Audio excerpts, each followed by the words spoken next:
세상에 떠도는 기묘한 괴담들. 첫 번째 이야기, 강원도의 해안 근무를 서면서 실제로 겪었던 실화괴담. 친구가 근무한 곳은 강원도 해안 경기였답니다. 강원도 바닷가를 가보신 분들은 간혹 해안선에 길게 이어진 철책을 보셨을지도 모릅니다. 이런 해안가는 낮에는 해수욕장이지만 저녁 몇 시 이후에는 모든 민간인이 철책 밖으로 나와야 한답니다. 그때부터 군인들이 벙커나 근무진지처럼 만들어져 있는 곳에 들어가서 밤샘 근무를 하는 것이죠. 친구는 저녁 40일 정도를 남겨두고 말년 행세를 하며 근무를 빠지고 싶어 했습니다. 하지만 워낙에 근무 인원이 부족해서 울면서 근무를 섰다고 합니다. 같이 근무 나간 부사수를 갈구면서 말이죠. 그러던 중 신병이 4명이나 전입을 왔습니다. 신병들은 전입 후 2주 정도는 근무를 서지 않죠. 친구는 이제 근무에서 해방이라고 생각하며 2주 동안 전입 온 신병들을 데리고 놀면서 날짜 세기에 빠졌습니다. 하지만 신병 중 한 놈이 유난히 거슬렸답니다. 말수도 적고 어딘가 얼이 빠져 있었죠. 다른 상병들이나 동기들도 그 녀석과 같이 있으면 이상하게 기분이 나쁘다고 했습니다. 소대 내에서 안 좋은 소리가 나는 녀석이었답니다. 아무튼 좀 가까이 하기 쉽지 않은 분위기의 신병이었답니다. 친구는 무개념 신병 하나 들어왔다고 대수롭지 않게 여겼습니다. 2주가 흐르고 친구는 근무가 빠질 줄 알았는데 근무자 명령서를 확인해 보니 떡하니 이름이 올라가 있었습니다. 너무 열이 받아 소초장에게 따지러 갔더니 소초장이 이번 근무 주기만 근무 서달라고 부탁했습니다. 그 다음부터는 근무가 없다고 간곡히 말해서 울며 겨자 먹기로 근무 준비를 했답니다. 그런데 부서수가 소문의 신병이었답니다. 친구는 속으로 망했다라고 생각했습니다. 말 주변 없고 재미없는 부사수는 선임병들한테 인기가 없죠. 아무튼 3일 근무 중 첫날은 그냥 잡담 몇 마디 하고 친구는 졸고 신병은 혼자서 라디오를 들으면서 지나갔습니다. 둘째 날 근무를 섰는데 후반야 근무라 새벽 1시부터 근무를 섰답니다. 친구는 또 혼자서 살짝 이어폰 끼고 라디오 들으면서 근무를 섰고요. 3시쯤 되어서 라디오도 지루하고 잠도 오고 해서 반대 방향을 경계하는 신병을 힐끔 봤습니다. 그런데 이 녀석이 몸을 후들후들 떨고 땀을 비 오듯 쏟으면서 서 있는 것이었습니다. 친구가 깜짝 놀라서 너 어디 아프냐? 아닙니다. 근데 땀을 왜 그렇게 흘리? 말을 잇지 못했습니다. 신병을 보니 눈이 시뻘개져서 초소밖에 철책만 뚫어지게 쳐다보고 있었습니다. 뭐가 있나 싶어서 친구가 그쪽을 확인했고 혹시나 해서 가글로도 확인해 봤는데 아무것도 없었습니다. 시간이 좀 지나자 신병이 떨지도 않고 좀 진정이 되어서 그냥 그러려니 하고 넘어갔습니다. 보통 사병이었으면 이런 해프닝을 소대장이나 간부에게 보고했겠지만 친구는 이제 하루만 근무 서면 사실상 군 생활이 끝나니까 별다른 조치 없이 마지막 날 밤 근무를 나갔답니다. 새벽 2시쯤 되었을까요? 여지없이 라디오 들으면서 시계만 보며 서 있는데 이번에도 느낌이 이상해서 신병을 보니 어제처럼 눈에 확 띌 정도로 몸을 푸들푸들 떨고 있었습니다. 깜짝 놀라서 친구가 너 이 새끼 왜 이래? 장난하냐 지금 하고 짜증내며 말하자. 김 병장님. 저기 철책에 사람이 매달려서. 친구는 갑자기 등골이 서늘해졌습니다. 이런 곳에서 이 시간에 사람이 철책에 매달려 있다는 것은 난파 간첩이거나 무장공비일 가능성이 크다고 친구는 순간적으로 판단했습니다. 친구는 최대한 침착하게 신병의 등을 치고 반대 방향을 보면서 얘기했습니다. 네가 저 새끼를 봤다는 걸 절대로 알아차리지 못하게 태연하게 행동해. 목소리 낮춰서 지금 어떻게 행동하고 있는지 나한테 말해. 그리고 몇 명인지도. 그리고 키폰을 눌렀답니다. 바로 상황실로 연락이 가능하게. 지금 철책에 매달려서 저를 보면서 몸을 떨고 있습니다. 신병이 말하는 게 정상이 아니라고 판단한 친구는 바로 몸을 돌려 신병이 보는 곳을 봤는데 아무것도 없었습니다. 가글로 보고 주야간 관측경 망원경 다 봐도 아무것도 없었습니다. 너 정말 확실하게 봤어? 김 병장님, 지금도 계속 몸 떨면서 여기 보고 있습니다. 친구는 머리털이 곤두설 정도로 놀라서 바로 상황실에 보고했습니다. 바로 자고 있던 소대원들이랑 소초장, 부소초장 등 10여 명이 무장하고 와서 근처를 샅샅이 수색했지만 아무것도 없었고 심하게 패닉 상태에 빠진 친구랑 신병은 다른 사람과 교대해서 바로 소초로 돌아왔답니다. 친구는 소초장실에 가서 어제 그리고 오늘 이틀 연속으로 겪은 일을 소초장에게 다 얘기했답니다. 이야기를 다 듣자 소초장은 굳은 얼굴로 친구에게 신병의 신상명세서를 보여줬습니다. 친구는 신상명세서를 보고 정말 기절할 뻔했답니다. 신상명세서에는 신병의 부모님 직업이 전부 무속인이라고 적혀 있었답니다. 두 번째 이야기, 폐잔병. 찌는 듯한 더위로 타오르는 버마 국경. 하루 종일 퍼붓는 장마로 정글은 곳곳이 흙탕물로 넘쳐 흘렀고 이름 모를 식물들은 빗물에 고개를 숙인 채 요란한 소리를 내고 있었습니다. 버마의 주둔해 있는 30만의 대군 중 10만이 인팔 작전에 투입되었습니다. 이 작전을 위해 제15군이 새로 창설되었고 그 산하에 3개 사단 병력과 1개 독립 여단 병력이 포함되어 있었습니다. 험악한 지형과 연일 퍼붓는 집중 호우로 인해 승리를 거머쥘 거라 생각했던 인팔 작전에 투입된 최고를 자랑하던 일본 군인들은 뿔뿔이 흩어진 오합지졸이 되어 전쟁도 하지 못한 채 폐잔병이 되어가고 있었습니다. 행군은 2달이나 계속되었습니다. 3주일이면 인파를 점령할 수 있다고 장담한 대일본제국이었습니다. 몇 달이 흘러 드디어 인팔에 도달했습니다. 굶주림에 허덕이던 일본 황군은 미친 듯이 집에 불을 질렀고 움직이는 것은 개새끼 한 마리 남기지 않고 닥치는 대로 죽였습니다. 힘들게 도착했으나 이런 진전이라면 필시 인파를 점령할 수 있으리라 생각했던 일본 군인들에게 영국군들의 공수작전이 펼쳐졌습니다. 비행기 한 대 준비하지 못한 일본 군인들에게는 날벼락 같은 일이었고 10만의 대군은 후퇴를 시작했습니다. 10만의 폐잔병들 말입니다. 인팔 작전을 실패로 우리는 계속 후퇴해왔습니다. 많은 동료들이 내 주변에서 죽어갔고 정예를 자랑하던 제15군은 처참할 정도로 한심한 모습이 되어 흩어져 모두 살기 위해 악을 썼습니다. 상공엔 밤낮 없이 미군기가 날아다녔고 우리는 계속 흙탕물 속을 기어 다녀야 했습니다. 연일 내리는 비로 얼굴은 푸르딩딩하게 부어올랐고 흙탕물이 묻어 얼굴의 형태조차 알 수 없었습니다. 피부병으로 살갗이 뒤집어져 더 이상 움직이지 못하는 병사들을 뒤로하고 우리는 계속 앞으로만 나갔습니다. 일주일이 흘렀고 행렬에서 이탈된 우리는 지도 한 장 없이 정글을 헤매었습니다. 식량은 이미 바닥이 나 식물들을 뜯어먹으며 생계를 유지했고 제15군에서도 악명 높은 지휘관인 산하 32사단장 사치 오다이 중장이 틈에 끼어 행렬을 지휘했습니다. 억수같이 쏟아지는 빗속에서 행군은 잠시 휴식을 가졌습니다. 이끼가 낀 바위 위에 주저앉아 놔도 몇 모금 남지 않은 수통을 열어 타버릴 것 같은 목을 적셨습니다. 그렇게 몇 분이 지났을까요? 휴식 종료를 알리는 사치 중장에 찢어지는 듯한 고함 소리가 빗소리에 묻혔고 다시 행군은 계속되었습니다. 이봐, 다카사 자네 물 좀 있나? 같은 신참인 야마토가 나에게 애원하듯이 물었지만 난 대답할 수 없었습니다. 마지막 남은 물 한 모금. 죽을 것 같은 갈증을 견디며 아낀 물을 그렇게 쉽게 내줄 수 없었습니다. 야마토가 금방이라도 쓰러질 듯 비틀거리며 나에게 매달렸습니다. 제발 부탁하네. 그 물을 나에게 좀 주게. 난 주저하지 않고 그의 손을 뿌리치며 사치 중장의 뒤를 따랐습니다. 야마토는 더 이상 치근대지 않았고 잠시 후 뒤를 돌아 그의 상태를 살폈지만 모습은 보이지 않았습니다. 날이 어두워 더 이상 행군할 수 없게 되자 사치 중장은 여기서 야영을 한다는 말을 남긴 채 야마토를 불러 어딘론가 데리고 갔습니다. 오랜만에 비는 그쳤고 편안한 밤을 보낼 수 있으리라 생각하며 곧 주위에 먹을 수 있는 잡초들을 찾아 끼니 준비를 했습니다. 다들 뱀이라도 나오지 않을까 기대하며 주위를 탐색했지만 걸쭉한 풀죽만이 우리의 위를 채웠습니다. 그렇게 끼니를 해결하고 보초 한 명을 남긴 채 잠에 빠져들었습니다. 시간이 흘렀지만 난 잠이 쉽게 들지 않았습니다. 어디선가 풀벌레 울음소리가 여기저기서 들렸고 물 흐르는 소리 그리고 바람에 흔들리는 풀들의 흔들림 소리만 내 귓가를 맴돌았습니다. 잠이 들려는 참에 사치 중장이 우리를 깨웠습니다. 그리고 침울한 얼굴로 지쳐있는 우리들에게 말했습니다. 야마토는 방금 내가 죽였다. 우린 그 소리에 놀라 웅성거리기 시작했습니다. 조용히 해. 야마토는 말라리아에 걸려 있었다. 내가 편하게 놈을 죽여준 것뿐이야. 힘들어 돌로 무덤을 만들어주고 오는 길이다. 하지만 가는 건 삼가한다. 내일의 행군은 더 힘들 것이다. 이상 전부 취침한다. 우린 군소리하지 않고 다시 자기 자리로 찾아가 누웠습니다. 난 죄책감에 힘이 빠졌습니다. 야마토는 분명 내가 물을 주지 않았기 때문에 갈증을 이기지 못하고 웅덩이에 고여진 물을 먹었을 거야.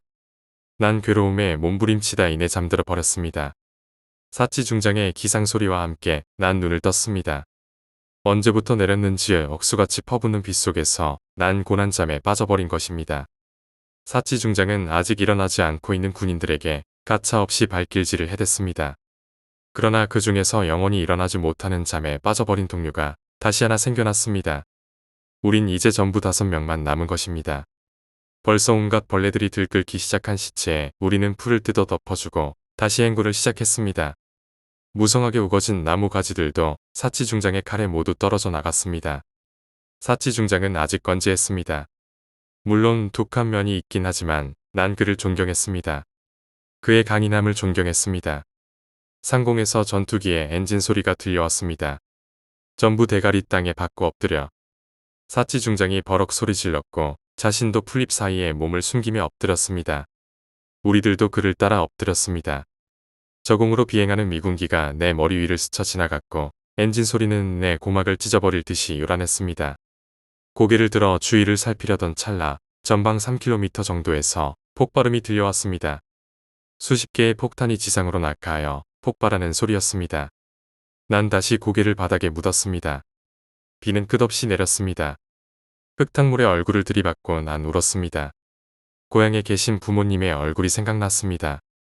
사치 중장이 일그러진 얼굴로 폭발음이 들린 곳을 향해 고함쳤습니다. 히타치가 중장에게 호소하듯 말했습니다. 전 이제 더 이상 당신을 못 따르겠습니다. 어디로 가는지 확실하지도 않은데 전 혼자 가겠습니다. 히타치가 채 말을 꺼내기도 전에 이번엔 미우라가 시위하듯 그에게 욕설까지 섞어서 대들었습니다. 그래, 이 개자식아. 난 이젠 이놈을 못 믿겠어. 병에 걸렸다 해도 네가 무슨 권리로 야마토를 죽여. 다 너 같은 놈들이 이따위 턱도 없는 작전을 꾸몄기 때문이야. 난 너희 같은 새끼들을 증오해. 죽여버릴 테다. 미우라가 소총을 꺼내 들며 사치 중장을 겨누려 했습니다. 미우라는 제정신이 아니었습니다. 연일 계속되는 폭우로 지쳐 있었는데다 허기로 인해 반광기 상태였습니다. 그때 큰 총성이 빗속에서 울려 퍼졌고 이내 다시 요란한 빗소리에 묻혀갔습니다. 몸을 움츠렸다 주위를 살피려 눈을 뜨자 앞에 있는 미우라가 풀썩 땅바닥에 쓰러졌습니다. 언제 뺐는지 사치 중장이 권총을 들고 있었습니다. 중장은 분이 풀리지 않았는지 이미 죽어 나자빠져 있는 미우라에게 달려들어 소총의 끝에 달린 대검으로 그를 난자하기 시작했습니다. 간신히 우리들이 말려 더 이상 비참한 꼴은 보지 않았으나 중장에 대한 불신은 나에게도 점점 깊어갔습니다. 중장은 미우라의 시체를 치우라고 우리에게 명령했습니다. 저 놈을 내 눈에 보이지 않는 곳에 던져버려. 그리고 소총은 따로 챙겨두도록. 무기는 우리에게 생명이다. 그리고 3분 이내에 다시 집합해라. 중장은 이렇게 말하고는 다시 정찰을 한다며 숲속으로 사라졌습니다. 우린 시체를 치우면서 계속 중장을 욕했습니다. 저 개새낀 우리 모두를 죽여버릴 거야. 난 지금 도망가겠어. 너희도 그냥 일찌감치 너희 길을 가라. 언제까지 저 새끼 따라다니다 개죽음 당하지 말고. 그럼 살아있으면 그때 보자. 히타치는 자신의 얼마 남지 않은 수통을 우리에게 건네주었습니다. 히타치, 이건 생명이야. 이걸 우리에게 주면. 히타치가 고개를 저었습니다. 난 도망간다고 그랬지. 살려고 가는 건 아니야. 난 바보가 아니야. 분명히 빌어먹을 말라리아나 질병에 걸리거나 아니면 영국 군인 또는 비행기의 폭격으로 죽게 될 거야. 난 꼬아였어. 어릴 때부터 도둑질을 하며 살았지. 그러다 군에 입대하게 된 거야. 돈을 많이 벌 수 있으니까. 난 너희처럼 고향에 돌아가도 반겨주는 부모님이나 애인이 없어. 지금까지 개같이 살아왔지만 누군가를 위해서 그리고 나를 위해서 내 길을 가는 것뿐이야. 자, 어서 받아둬. 좀 있으면 그 개자식이 집합 소리를 지르기 전에 멀리 도망가야 하니까. 너희 꼭 살아서 돌아가라. 빗물 속에 가려져 잘 보이진 않았지만 히타치는 울고 있었습니다. 그리고 그는 빨리 다른 박질을 쳐 이내 보이지 않게 되자 사치 중장의 집합 소리가 들려왔습니다. 한 놈은 어디 간 거야? 중장이 눈가를 뒤집으며 우리 둘에게 발길질을 해대며 고함을 쳤습니다. 난 나자빠지면서 다짐했습니다. 꼭 살아서 고향에 갈 거라고. 히타치를 위해서라도 꼭 그렇게 해야 한다고. 중장을 포함하여 행군 중인 우리는 이제 셋뿐이었습니다. 그리고 다시 날이 어두워졌고 중장은 여기서 야영이라는 말을 남겼습니다. 다행히 동굴이 있는 곳이어서 우리는 그 속에 들어갔습니다. 그러나 중장은 주위를 살피며 우리에게 말했습니다. 먼저 들어가서 쉬어라. 난 보초를 서겠다. 난 동굴에 기대어 앉아 곰곰이 생각해봤습니다. 2주일가량 굶은 그가 어디서 그런 힘이 나오는지도 의문이었고, 이렇게 억수같이 퍼붓는 정글 속에서 우리 같은 쫄따구를 시키지 않고 직접 정찰을 나가는 일. 가네마루는 이미 쇠약해져 더 이상 움직일 수 없는 관계로 내가 그를 미행하기로 했습니다. 난 재빨리 중장을 따라 나섰습니다. 중장은 한참이나 걸었습니다. 그리고 조금 전에 히타치와 헤어졌던 그곳에까지 오게 됐습니다. 그는 주위를 두리번거리더니 아까 죽인 미우라의 시체를 발견하고는 그에게 다가갔습니다. 빗속에 불어있는 그 시체를. 그는 대검으로 시체의 살점을 잘라 피가 뚝뚝 떨어지는 그 살점을 입에 넣고 씹었습니다. 매우 숙달된 듯이 쉽게 뼈를 도려내 내장을 빼내고 거의 시체를 다 먹었습니다. 그리고 시체에서 나오는 피를 받아 수통을 채웠습니다. 난 계속 헛구역질을 해댔고 그가 눈치채지 못하도록 빠른 걸음으로 동굴로 돌아왔습니다. 가네마루는 잠이 들었는지 고개를 숙인 채 동굴 벽에 기대어 있었습니다. 난 그를 흔들어 깨우려 했습니다. 가네마루 일어나봐. 그 중장이 말이야. 나는 놀라 입을 다물지 못했습니다. 가네마루가 옆으로 힘없이 쓰러졌습니다. 몸이 아직 따스한 걸 보니 아마 죽은 지 얼마 안 된 것 같았습니다. 난 덜컥 겁이 났습니다. 가네마루의 시체 때문이 아니었습니다. 이제 중장과 둘뿐이라는 것이 더 무서웠습니다. 난 어떻게 해야 할지 이성을 잃고 안절부절하지 못했습니다.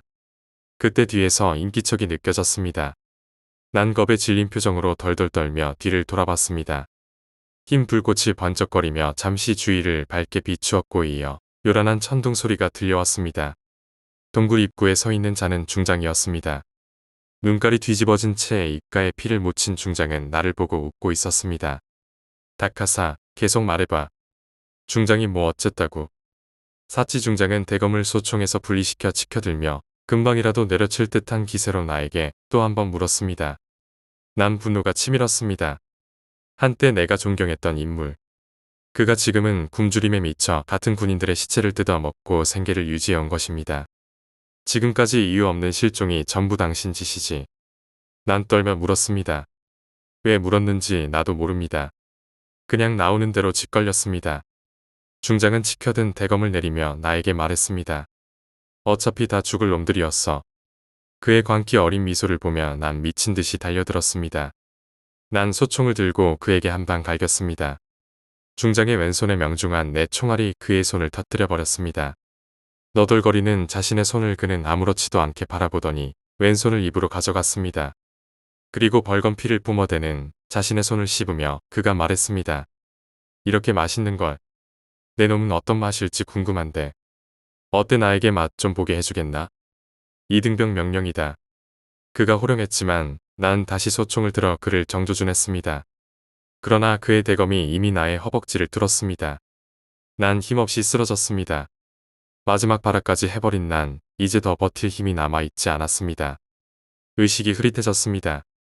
어디선가 떨어진 물방울 소리에 난 억지로 눈을 떴습니다. 아직 살아있는 것일까요? 몸을 일으키려 했으나 다시 주저앉고 말았습니다. 왼쪽 다리에 감각이 없었습니다. 잘려져 버린 것입니다.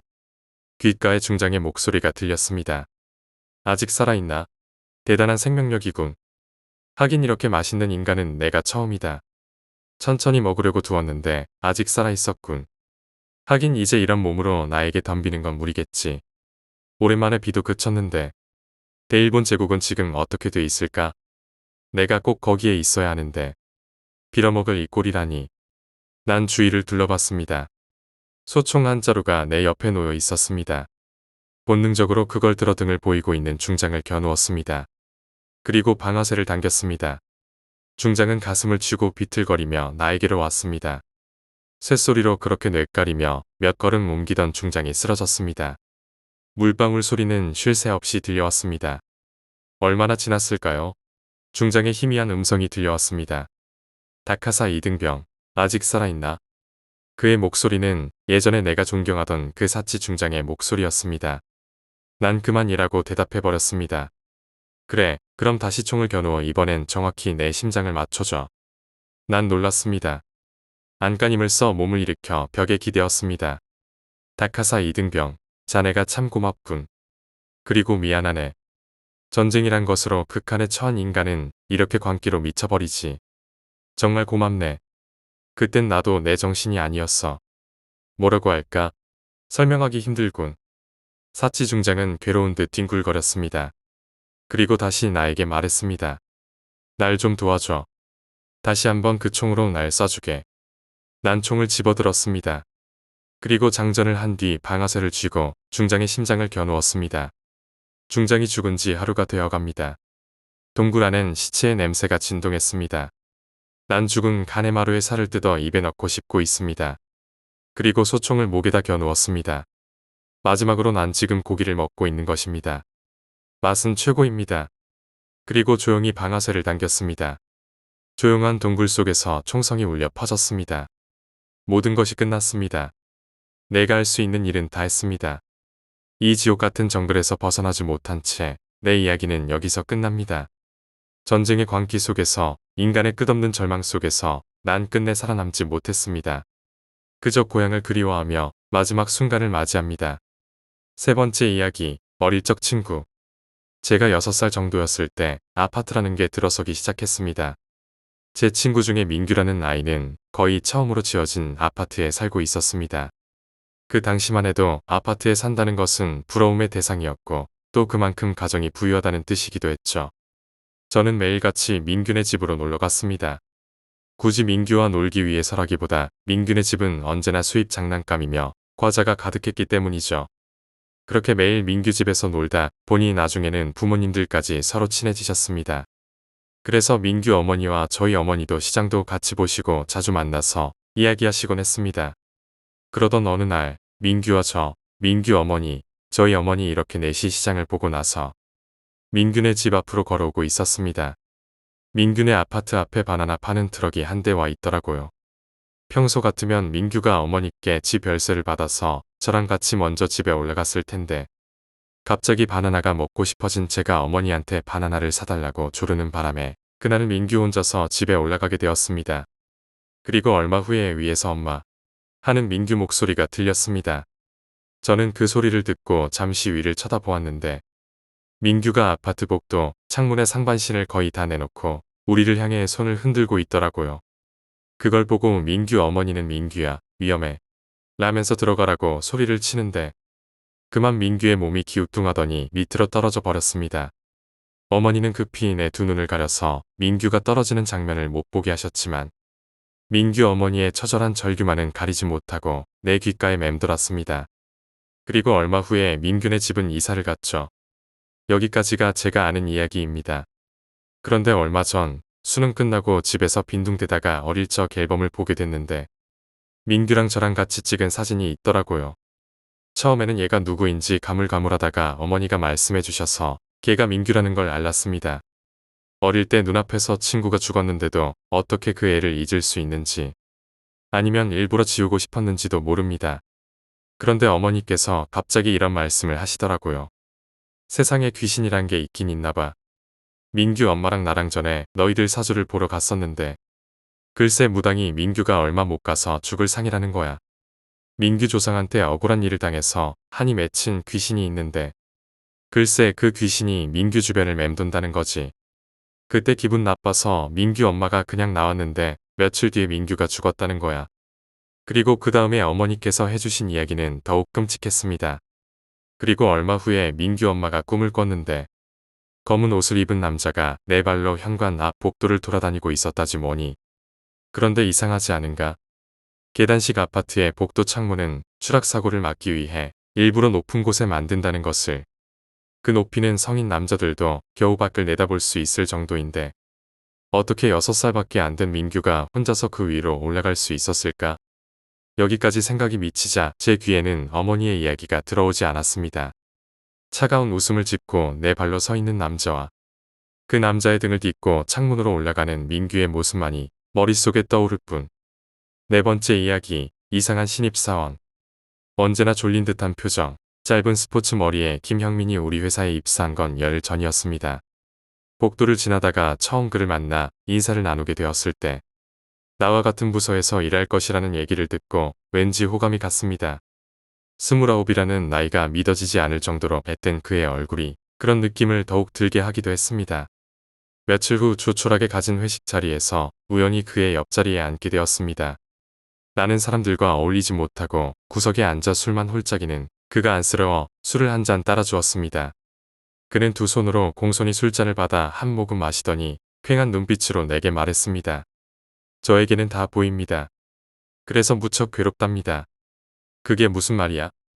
선배님, 저는 군대에서도 남들보다 일찍 제대를 했어요. 그것들이 보이기 때문이죠. 나는 그가 술에 취해 헛소리를 한다고 생각하고 가볍게 받아 넘겼습니다. 나도 그것들이 보여.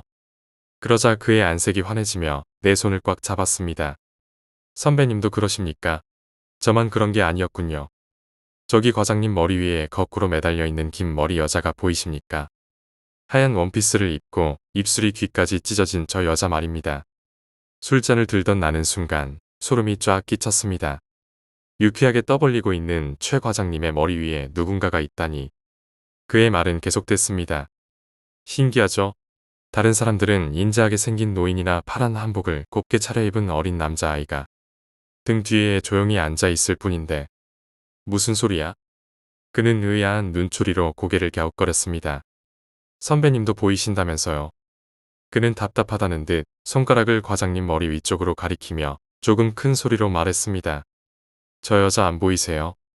20대 초반인 것 같은데 찢어진 입술에서 계속 핏방울이 떨어지네요. 이런 과장님 머리카락을 하나씩 쐬기 시작했어요. 너무도 진지한 그의 태도에 나는 그저 더듬거릴 수밖에 없었습니다. 그러나 그는 이미 흥분에 들뜬 듯 내 말을 들은 채도 안 하고 마른 침을 삼키며 주절댔습니다. 어쩌나 귀신이 사람 머리카락을 세면 죽는다고 하는데 분위기가 한창 무르익어가는 술자리에 난데없는 귀신 얘기라니. 나는 그가 농담을 하는 거라 여기고 싶었지만 막상 그의 얘기를 듣고 나니 머리카락이 쭈뼛서는 건 어쩔 수가 없었습니다. 나는 왠지 기분이 찝찝해 그의 옆자리에서 슬쩍 피해 다른 동료들과 술을 마셨습니다. 문상 가야지. 다음 날 회사로 출근해 처음 들은 얘기는 최 과장의 사망 소식이었습니다. 전날 그에게 들었던 기분 나쁜 얘기가 영상처럼 머릿속에서 스쳐갔습니다. 왜 돌아가신 거야? 어제 회식 때까지도 멀쩡하시던 분이. 교통사고래. 이 대리가 집에 모셔다 드리려고 택시를 잡고 있었는데 최 과장님이 갑자기 도로로 뛰어들더라는 거야. 머리를 움켜쥐고서 미친 사람처럼 소리를 고래고래 지르면서 말이야. 나는 등줄기에서부터 짜르르 전해오는 전율의 몸을 떨다가 사무실 한쪽 구석에서 묘한 눈길로 우리를 바라보는 그와 정면으로 눈길이 마주쳤습니다. 그의 눈은 마치 그것 바라는 듯 기분 나쁜 미소를 짓고 있었습니다. 그날 최 과장님의 장례식장에 다녀온 후 공교롭게도 그와 함께 야근을 하게 되었습니다.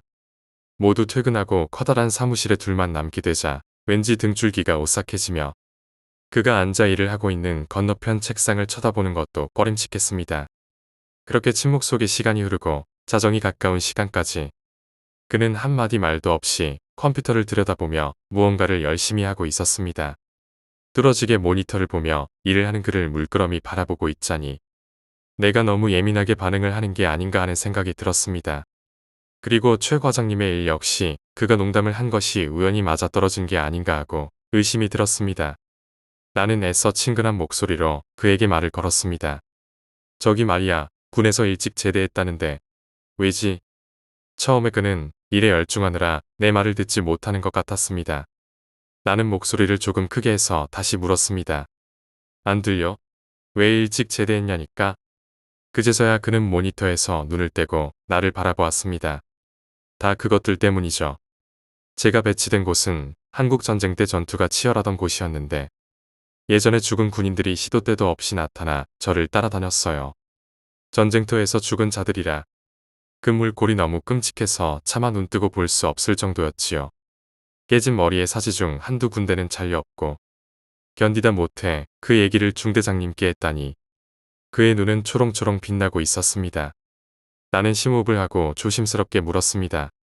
어제 최 과장님 머리 위에서 보인 여자처럼 그것들이 다 보인단 말이지. 선배님도 그렇지 않아요?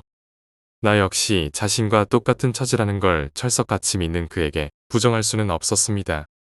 그의 머리가 이상하다 해도 내가 그걸 굳이 고쳐줄 필요가 없다는 생각이 문득 들었습니다.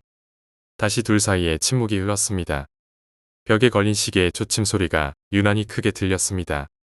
신경을 쓰지 않으려 해도 건너편에 앉은 그에게 자꾸 눈길이 갔습니다.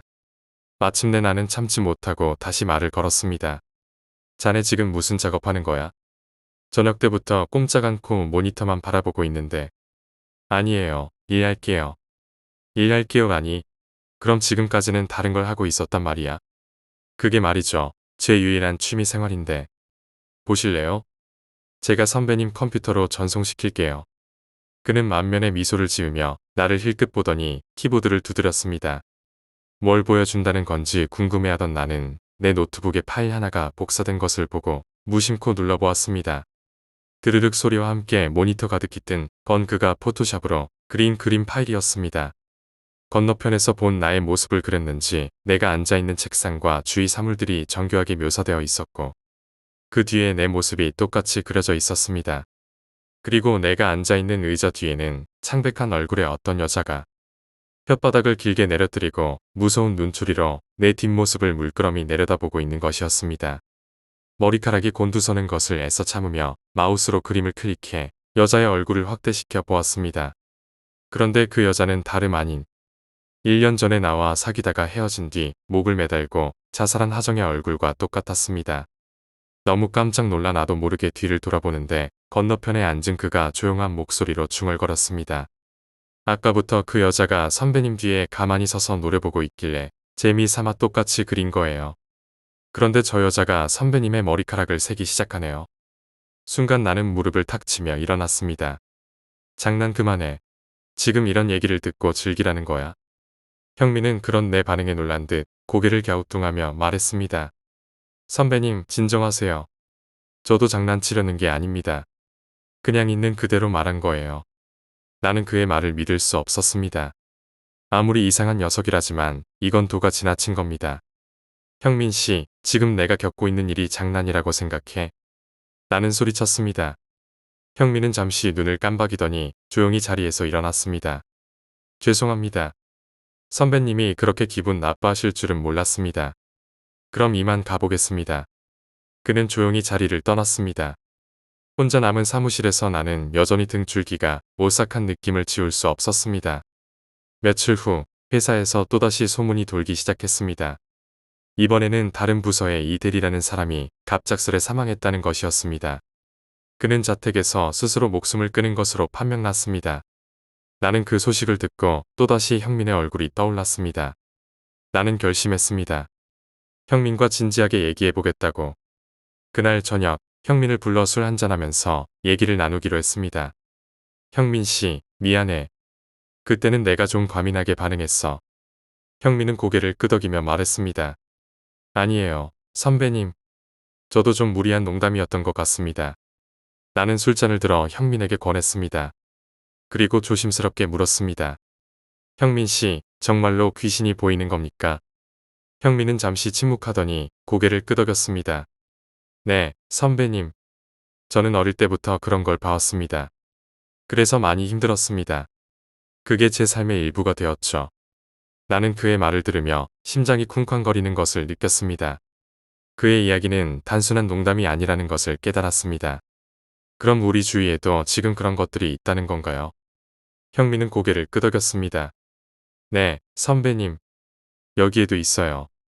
하지만 두려워할 필요는 없습니다. 그들은 우리를 해치지 않습니다. 나는 그의 말을 믿기로 했습니다. 형민의 말처럼 그들은 우리를 해치지 않을 거라고. 그리고 형민에게 감사했습니다. 그가 나에게 진실을 말해주었기 때문에. 그날 이후로 나는 형민과 더욱 가까워졌습니다. 형민은 나에게 그가 보는 것들에 대해 더 많이 이야기해 주었습니다. 그리고 나는 점점 그가 말하는 것들을 이해하게 되었습니다. 5번째 이야기, 창문. 제 동생 친구 중에는 하나라는 친구가 있었습니다. 그 친구는 평소에도 특이한 것을 자주 보는 편이었다고 합니다. 이를테면 귀신 같은 것을 말이죠. 간단한 예로는 매일 가위에 눌리곤 했는데 가위에 눌렸을 때 눈을 떠보면 방구석에서 6살 정도 돼 보이는 여자아이가 무릎을 끌어안은 자세로 머리는 땅바닥에 길게 늘어뜨린 채 자신을 쳐다보고 있다고 하더군요. 몸을 꼼짝달싹 못하는 하나는 그 상태로 그 여자아이를 계속 쳐다보고 있는 상태지요. 그렇게 여자아이와 눈을 마주치고 있으면 여자아이는 이내 씩 웃으며 고개를 돌리는데 고개가 360도 돌아가며 희죽희죽 웃는다는 거예요. 그런 꿈을 자주 꾸는 하나가 초등학교 3학년 때 겪은 일입니다. 그 당시에 하나의 부모님은 맞벌이를 하셔서 낮 시간에는 항상 하나 혼자서 집에 있었다고 합니다. 그런 하나를 걱정하신 하나의 어머니께서는 1시간 간격으로 집에 전화하셔서 하나가 잘 있는지를 확인하셨다고 합니다. 그러던 어느 날 비가 부슬부슬 내리는 날 하나의 기분이 왠지 오싹했다고 합니다. 가끔씩 그런 날 있지 않습니까? 괜히 혼자 등골이 오싹해지면서 누군가 있는 듯한 기분. 아무튼 그런 기분을 느낀 하나는 다른 날보다 빨리 집에 돌아왔다고 합니다. 여느 때와 마찬가지로 하나의 어머니에게서 전화가 왔다고 합니다. 하나야, 오늘은 집에 먹을 만한 반찬이 없구나. 엄마 화장대 서랍에 돈이 있으니까 그걸로 가게 가서 하나가 먹고 싶은 거 사올래? 왠지 그날 하나의 기분이 좋지 않아서 어쩔 수 없이 비를 맞으며 빨리 가게에 뛰어가서 참치캔을 사왔다고 합니다. 그리고는 참치캔을 열려고 뚜껑을 여는 순간 초등학교 3학년 여자아이가 열기엔 힘겨웠던 탓인지 하나의 기분이 이상했던 탓인지 뚜껑을 여는 동시에 하나의 오른손 엄지손가락 있는 곳부터 손목 근처까지 베이고 말았다고 합니다. 피 나는 손을 보면서 더욱 두려워진 하나는 얼른 피를 닦으려고 주위를 두리번거리던 그때 불투명 유리로 된 현관문에서 낯선 사람의 형태가 보였다고 합니다. 무서워진 하나는 피가 나고 있는 오른손을 붙잡고 아무도 없는 것처럼 보이기 위해 조용히 숨을 죽이고선 현관문을 쳐다보고 있었을 때 갑자기 그 사람의 형태를 가진 무언가가 문을 똑똑 두드렸다고 합니다. 더욱 두려워진 하나는 아무 말도 하지 않은 채 현관문만 바라보고 있다가 그 사람이 계속 문을 두드리길래 자신의 방 책상 밑으로 기어들어가 몸을 웅크리고선 부들부들 떨고 있었다고 합니다. 그 순간 뚜벅뚜벅 거리는 발소리가 나더니 문을 두드리던 소리가 조용해졌다고 합니다. 책상 밑에서 떨고 있던 하나는 그 사람이 간 줄 알고 책상에서 나오려던 그 순간 책상 바로 위에 있던 불투명 유리창에 아까 그 사람이 창문을 두드리며 여기 있는 거 다 알아. 빨리 나와 하고 말했다고 합니다. 이때 목소리는 아저씨의 목소리였다고 합니다. 책상 밑에서 나오려던 하나는 그 말을 듣고는 더더욱 겁에 질려 책상 밑으로 들어가 숨도 제대로 못 쉬는 상태로 아무 말도 하지 않은 채 그 남자가 갈 때까지 엄청난 두려움과 공포에 휩싸여 떨고 있었습니다. 물론 그 남자는 계속해서 현관문과 창문을 왔다 갔다 하며 빨리 나오라고 말하면서 창문과 현관문을 두드렸다고 합니다. 그러던 중 항상 1시간 간격으로 오던 엄마의 전화가 울렸다고 합니다. 공포에 질려있던 하나는 안방까지 달려가서 전화를 받아서 엄마에게 지금의 자초지종을 설명하며 무섭다고 빨리 와달라고 울면서 얘기했다고 합니다. 하나의 말을 들은 엄마는 지금 바로 가겠다고 대답하며 전화를 끊었고 그 뒤 하나는 다시 책상 밑으로 들어가 떨고 있었다고 합니다. 그리고 약 10분 정도 뒤 남자의 발소리가 점점 작아지면서 실루엣이 보이지 않았다고 합니다. 남자가 가는 걸 감지한 하나는 떨고 있던 마음을 가라앉히며 숨을 고르고 있었다고 합니다. 그때 누군가 현관문을 두드리는 소리가 나길래 하나는 빠르게 현관문으로 뛰어나가 엄마 하고 외치며 문을 여는 순간 문 앞에는 아무도 없었다고 합니다. 순간 겁이 난 하나는 문을 얼른 닫았지만 등 뒤에서 느껴지는 한기와 오싹함 그리고 서서히 들려오는 누군가의 발자국 소리에 그 자리에 서서 꼼짝도 하지 못한 채 서 있었다고 합니다. 그런데 발자국 소리가 거의 등 뒤까지 왔을 때 누군가가 문을 두드리는 소리에 하나는 다시 정신을 차리고 문을 열었다고 합니다. 거기엔 엄마가 숨을 고르며 서 계셨고 엄마를 보고 마음이 놓인 하나는 엄마에게 달려가 울면서 엄마, 내 등 뒤에 누가 있어? 하고 울부짖었다고 합니다. 그 말에 깜짝 놀란 엄마는 하나를 진정시키며 등 뒤에는 아무도 없어. 그런데 너 손이 왜 그러니? 라고 답해주셨다고 합니다. 하나는 떨리는 마음을 진정시키고 뒤를 돌아보았지만 엄마의 말씀대로 등 뒤에는 아무도 없었다고 합니다. 그리고 나서 엄마는 하나를 진정시키며 잠을 재워주셨고 그 다음 날 하나는 엄마에게서 놀라운 사실을 듣게 되었습니다.